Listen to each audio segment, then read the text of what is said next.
राज्यात पुढील 3 दिवसांसाठी तापमानात मोठा बदल होणार आहे। 2 ते 3 अंशांनी राज्यात बहुतांश ठिकाणी तापमान वाढेल, गारठा कमी होणार आहे। हवामान विभागानं या संदर्भातली माहिती स्पष्ट केली आहे। राज्यात येत्या 24 तासात पुढील 3 दिवसात तापमानात मोठा बदल होईल।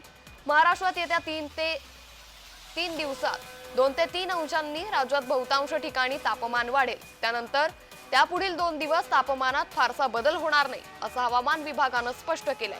यातच कोकण, मध्य महाराष्ट्रात सामान्य तापमानाच्या तुलनेत अधिक तापमानाची नोंद झाली आहे। आता गारठा कमी होणार असून 2 ते 3 अंशांनी तापमानात वाढ होणार असल्याचं हवामान खात्यानं स्पष्ट केलंय।